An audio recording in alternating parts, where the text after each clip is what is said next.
subscribe if you dare to hear the scream behind this story. It was almost 1 a.m. when Neil Dawson finally left the motorcycle dealership where he worked the night shift. He was exhausted.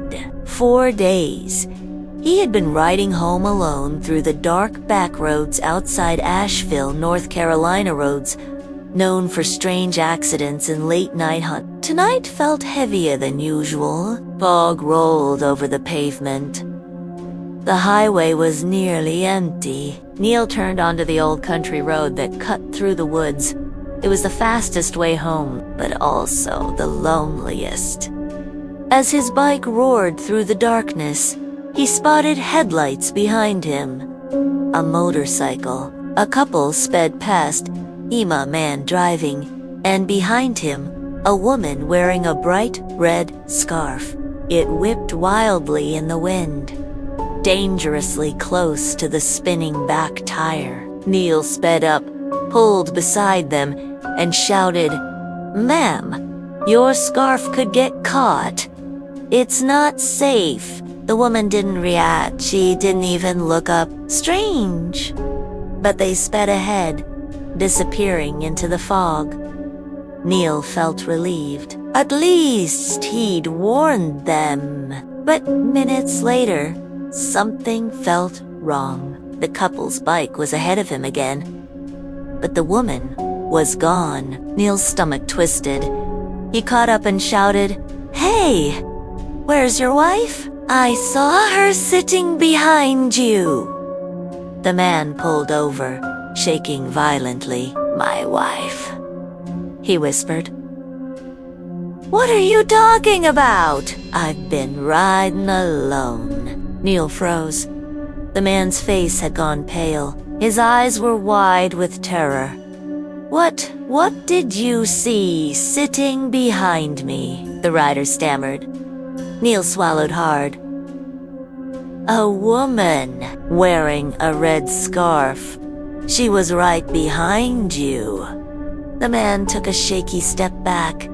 She's not real," he whispered. Before Neil could respond, both men slowly turned their heads toward the dark tree line. And there she was, a shadowy woman, standing just beyond the headlight beam. Her red scarf floated in a wind that didn't exist. Her face was pale, blurred, almost melting into the darkness.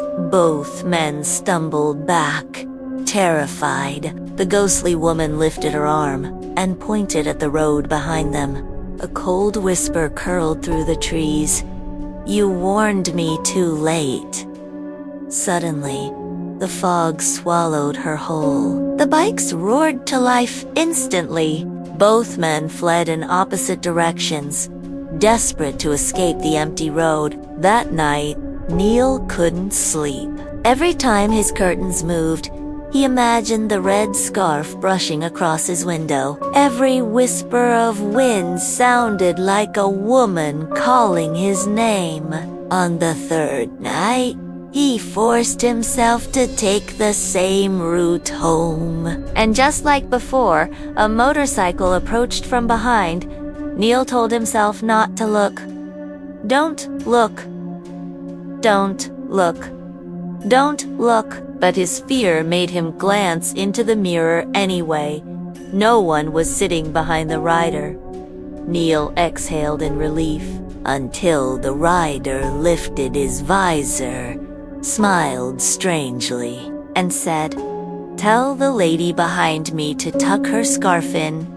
Neil's blood froze. There was no one there, but the faint smell of damp earth and cold perfume drifted over his shoulder. Thanks for watching. If this story sent a chill down your spine, hit that like button and subscribe for more terrifying tales. We'll see you in the next one.